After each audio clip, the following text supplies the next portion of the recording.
साथियों, अभी अभी समाचार प्राप्त हुआ है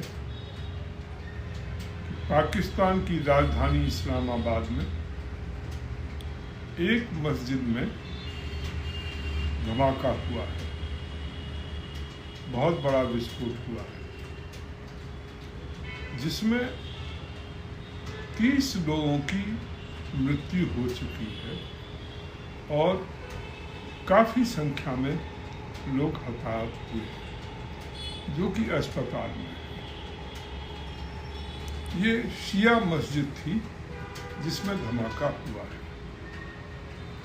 आप सभी जानते हैं, वैसे तो इस्लाम में बड़ी यूनिटी है, एक दूसरे के साथ खड़े होने की परंपरा है, परंतु बहुत समय से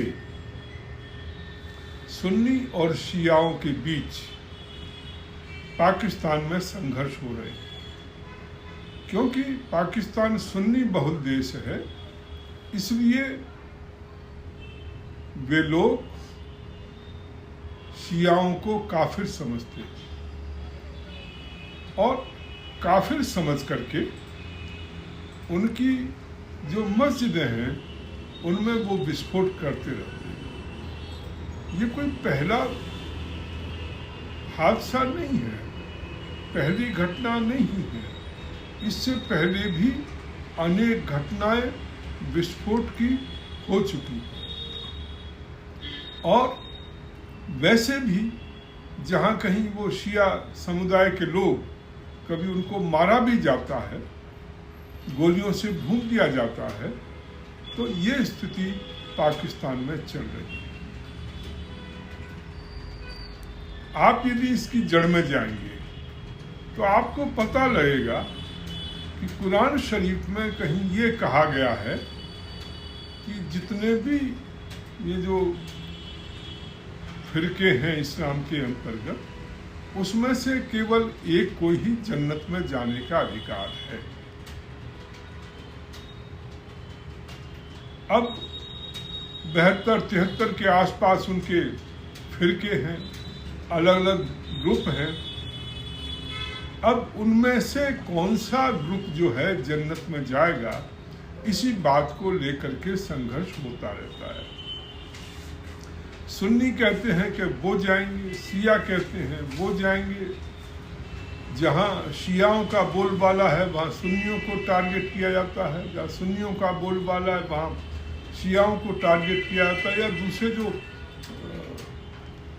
जैसे अहमदिया हैं उनको भी टारगेट किया जाता है। हालांकि वो अपने आप को मुसलमान कहते हैं, पर वो दूसरे लोग उनको मुसलमान नहीं मानते। इसी प्रकार से शियाओं को ये मुस्लिम नहीं मानते। वैसे दूसरे मंचों पर वो इकट्ठा होकर बात करते हैं कि इस्लाम की एकता की। तो एक बड़ी सी उलझन, अजीब सी उलझन जो है इस्लाम में है, उसका समाधान क्या हो सकता है मेरी समझ में नहीं आता। क्योंकि दूसरे भी धर्म ग्रंथ हैं, उसमें भी कुछ लिखा गया है, परंतु जब समाज में चेतना जागृत हुई, लोगों ने बताया, तो जो चीजें मानने लायक नहीं थी उन लोगों ने उन पर एम्फेसिस करना बंद कर दिया, उन पर उनको स्वीकार करना बंद कर दिया।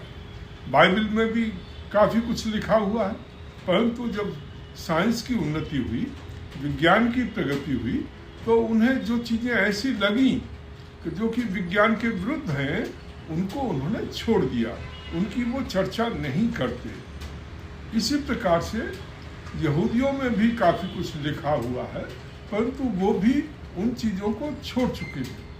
परंतु इस्लाम की जो कट्टरवादी विचारधारा है, उसके अंतर्गत वो अपने उन विचारों को छोड़ने को तैयार नहीं है जो साइंटिफिक नहीं है और जिनके कारण से इस्लामिक जगत में हमेशा संघर्ष बना रहता है। अब यही बात ले लो कि एक ही जो फिरका है या एक ग्रुप जो है वो जन्नत में जाएगा, अब इसी को लेकर के आपस में संघर्ष हो रहा है, एक दूसरे को मारते हैं, एक दूसरे के खिलाफ कार्रवाई करते हैं। तो इस ढंग की बड़ी विचित्र सी स्थिति पैदा हुई है, जिसका परिणाम पाकिस्तान भुगत रहा है। जैसे जैसे वो ज़्यादा कट्टर होता जा रहा है, वैसे वैसे उनकी समस्याएं बढ़ती जा रही हैं। आपको ध्यान होगा, पिछले दिनों पेशावर के आसपास जो एक आर्मी का मिलिट्री स्कूल था, उस पर आतंकवादियों ने अटैक किया था और छोटे छोटे बच्चों को वहां पर गोली से भून दिया गया। उनसे पूछा गया कि ये तो छोटे बच्चे थे, इनको क्यों मार दिया गया?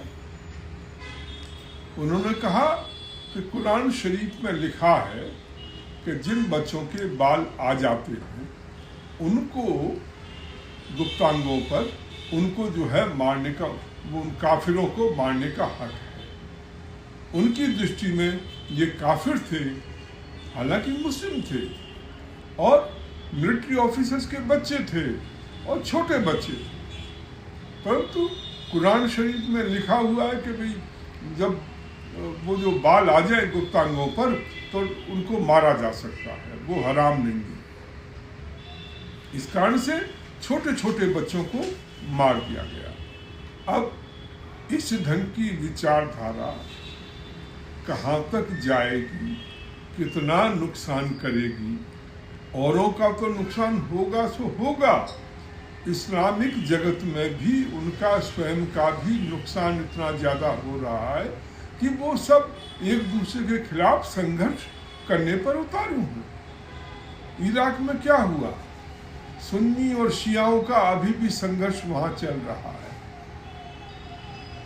सद्दाम हुसैन सुन्नी थे, दूसरे लोग जो वहां पर जो उनकी प्रजा में जो लोग थे वो काफी संख्या में शिया हैं, उनके ऊपर काफी अत्याचार होते थे। अमेरिकन ने शियाओं को बढ़ाने की कोशिश की, तो अब जो स्थिति आपस में संघर्षपूर्ण हो रही है।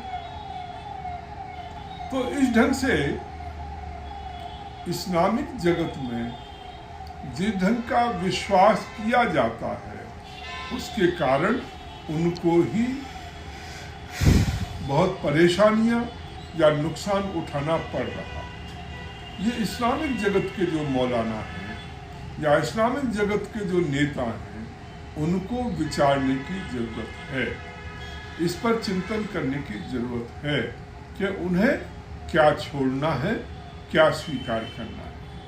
और यदि उस पर ये जल्दी निर्णय नहीं लेते हैं तो इसी प्रकार से निरपराध लोग जो हैं वो मारे जाते रहेंगे, जैसा कि अभी शियाओं के साथ यहाँ पर हुआ।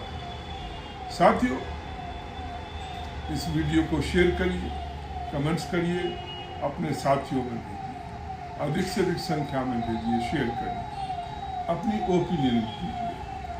QR कोड लगा हुआ है, उसके माध्यम से राष्ट्रवादी पार्टी को आर्थिक सहयोग देकर मजबूत